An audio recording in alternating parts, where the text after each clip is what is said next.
ഞാൻ നിങ്ങൾ ഒരാളെ കൂടി ഓർമ്മിപ്പിക്കുകയാണ്. അതൊരു പുരുഷനാണ്, അതൊരു മനുഷ്യനാണ്, അതൊരു പുരുഷനാണ്. ആ പുരുഷനെ നിങ്ങൾക്ക് കാണാൻ കഴിയുന്നുണ്ട്. അയാൾ പലപ്പോഴും നമ്മളോട് ദേഷ്യപ്പെട്ടിട്ടുണ്ട്. പക്ഷെ അയാളുടെ വിയർപ്പാണ്, അയാൾ അധ്വാനിച്ചതാണ്, അയാൾ കഷ്ടപ്പെട്ടതാണ്. അയാളുടെ അധ്വാനത്തിന്റെ ഫലമാണ് നിങ്ങൾ ഇന്ന് അനുഭവിക്കുന്ന ഈ സൗഭാഗ്യങ്ങളൊക്കെ. എനിക്കൊരച്ഛനുണ്ട് എന്ന് പറയാൻ മാത്രം നിങ്ങൾക്ക് അഭിമാനം തന്നൊരാൾ, നിങ്ങളെ പോറ്റി വളർത്തിയ ഒരാൾ, നിങ്ങളുടെ ചെലവുകൾ നോക്കിയ ഒരാൾ, നിങ്ങളുടെ സ്കൂൾ ഫീസ് കെട്ടിയ ഒരാൾ, നിങ്ങൾക്ക് ഇഷ്ടപ്പെട്ട ഡ്രസ്സ് വാങ്ങി തന്നൊരാൾ, നിങ്ങളെ ഒരാള് പ്രശ്നത്തിലാക്കിയപ്പോ ഓടി വന്ന് നിങ്ങളെ കെട്ടിപ്പിടിച്ച ഒരാൾ, ഇതെന്റെ മോളാണ്, ഇതെന്റെ മോനാണ് എന്ന് നിങ്ങളോട് പറഞ്ഞൊരാൾ, നിങ്ങളുടെ പ്രിയപ്പെട്ട ബാപ്പ, നിങ്ങളുടെ പ്രിയപ്പെട്ട അച്ഛൻ. ആ അച്ഛനോട് ജീവിതത്തിൽ ആദ്യമായി മനസ്സ് തൊട്ട് നന്ദി പറയുന്ന സുന്ദരമായ ഒരു മുഹൂർത്തത്തിലൂടെ നിങ്ങൾ നിങ്ങളുടെ പ്രിയപ്പെട്ട അച്ഛനെ കാണുന്നു, മനോഹരമായിട്ട് പറയുന്നു, I love you father, I love you father, I love you father.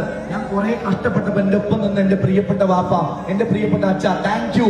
കണ്ണ് നനച്ചിട്ട് പലരും, ഈ ഹാളിലെ പലരും കണ്ണ് നനച്ചിട്ട് പറയുന്നുണ്ട്, താങ്ക് യു ഫാദർ. എന്റെ ലൈഫിൽ വന്നതിന് നന്ദി, എന്റെ ജീവിതത്തിൽ നിന്നതിന് നന്ദി. നിങ്ങളില്ലായിരുന്നുവെങ്കിൽ ഞാൻ തകർന്നു പോയിരുന്നു എന്ന് പറയുന്ന ഒരു മുഹൂർത്തം.